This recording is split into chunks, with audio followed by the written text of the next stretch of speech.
Hi అందరికీ నమస్కారం. ఒక 2-3 డేస్గా మన సోషల్ మీడియాలో హల్చల్ అవుతున్న ఒక విషయం ఫనీ హనుమంతు. తెలుగు రాష్ట్రాలనే కాదు, ఇండియా మొత్తంగా వినిపిస్తున్నటువంటి ఒకే పేరు Phani Hanumanthu and his gang. వాళ్ళు ఏం చేశారు, ఎలాంటి పని చేశారు అనేది అందరికీ చాలా బాగా తెలుసు. ఎందుకంటే దాని గురించి చాలా వీడియోస్ మనకి ఇప్పుడు అందుబాటులో యూట్యూబ్లో ఉన్నాయి. మనం చూస్తున్నాము ఏం జరుగుతుంది. వాళ్ళు ఒక వీడియోని తీసుకొని ఎలాగ దాన్ని వాళ్ళు ఒక కాంట్రవర్సీ క్రియేట్ చేశారు. ఒక తండ్రి కూతురు మధ్య ఉన్న సంబంధాన్ని కూడా వాళ్ళు ఎలాగ ఒక బ్యాడ్ లాంగ్వేజ్లో, ఒక బ్యాడ్ ఒపీనియన్తో, ఒక జోక్స్ లాగా, ట్రోలింగ్ లాగా ఎంత చండాలంగా మార్చారన్నది అందరికీ తెలుసు. చెత్త మాటలండి, చాలా చెత్త మాటలు. అసలు ఆ మాటలు మనం వినలేము కూడా. విని ఇంకోసారి దాని గురించి మనం తలుచుకోవడానికి కూడా జుగుప్సకరంగా ఉంటాయి. అంటే ఒక తండ్రి గురించి, ఒక పిల్లల గురించి అంత చెత్తగా ఎలా మాట్లాడగలిగారు, ఎంత సిక్ మైండ్ అయి ఉంటే, ఎంత డార్క్ మైండ్ అయి ఉంటే దీన్ని అంతటిని ఒక డార్క్ కామెడీ అని చెప్పేసి సింపుల్గా లైన్ తెగేస్తున్నారు. ఒక డార్క్ కామెడీ కన్నా ఒక డార్క్ మైండ్, ఒక సిక్ మైండ్ మీకు అంత క్లియర్గా అనిపిస్తుంది. అలా ఊహించగలుగుతారు. ఒక చిన్న పిల్ల అక్కడ ఉన్నది, అక్కడ ఒక తండ్రి ఉన్నాడు. అలాంటి విషయాల్లో కూడా మీరు ఇలాంటి చెత్త కామెడీని ఎలా క్రియేట్ చేయగలుగుతున్నారు అన్నది మీకు తెలియాలి. మీరు రోస్ట్ వీడియోలు చేయండి, 10 మందికి ఫన్ చేయండి, కానీ అది ఒక హెల్తీగా ఉన్నప్పుడు మాత్రమే అది చాలా బాగుంటుంది. అంతేగాని అది పర్సనల్గా తీసుకొని ప్రతి విషయాన్ని కూడా మీరు వెకిలిగా చేద్దామని అనుకుంటే మాత్రం మన జీవితాలు వెకిలి పాలవుతాయి. 183,000 మంది ఫాలోవర్స్ సాధించినప్పటికీ కానీ ఇప్పుడు తను ఎక్కడున్నాడు? ఇప్పుడే రీసెంట్గా తనని బెంగళూరులో అరెస్ట్ చేయడం జరిగింది. ఇప్పుడు అక్కడి నుంచి తనకి ట్రాన్స్లేషన్ ఫైల్ మీదన తనని ఇప్పుడు హైదరాబాద్ స్టేషన్కి పోలీస్ స్టేషన్కి వాళ్ళని తీసుకురావడం జరుగుతుంది.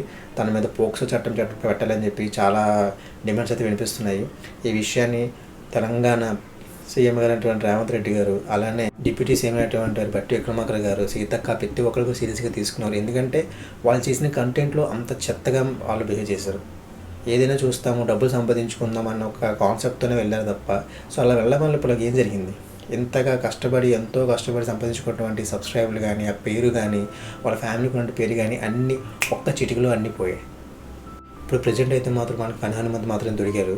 కానీ ఆ వీడియోలో ఇంకొక 4 పార్టిసిపేట్ చేశారు. వాళ్ళ 3 కూడా యూఎస్లో ఉన్నారన్న సంగతి తెలిసింది. అందులో ఒక వ్యక్తి కూడా ఆల్రెడీ అందరికి క్షమాపణ చెప్తూ ఒక వీడియో చేయడం జరిగింది. అన్నీ చేసిన తర్వాత ఎన్ని క్షమాపణ చెప్పినా అందుకు దానివల్ల ఎటువంటి ఉపయోగం ఉండదు.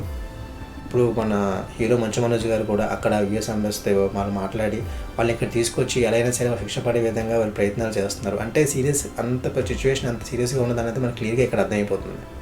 మనకి ఏదో 100,000 మంది సబ్స్క్రైబర్లు ఉన్నారు, 1,00,000 మంది మనం చెప్పేది వింటారు అని ఒక మూర్ఖపు ధోరణిలో మనం ఏం చేసినా చెల్లుతుంది అని మాత్రం అనుకుంటే మాత్రం వాళ్ళందరికీ ఇది చాలా పెద్ద లెసన్ అయిపోతుంది.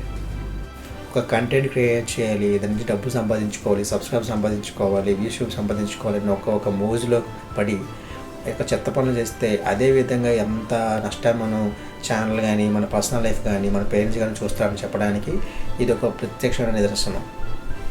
10 మందిని నవ్వించండి, అంతేగాని మీరు నవ్వుల పాలు కాకండి. విషయాన్ని ప్రతి యూట్యూబ్ క్రియేటర్స్ కూడాను దృష్టిలో పెట్టుకోవాలి.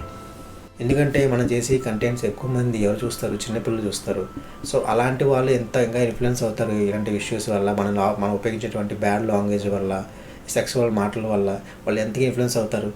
కాబట్టి ప్రతి యూట్యూబ్ క్రియేటర్స్ కూడాను ఈ విషయాన్ని దృష్టిలో పెట్టుకొని మనం జనాలకి మంచిని పంచుదాము, వాళ్ళని ఎంటర్టైన్ చేద్దాము.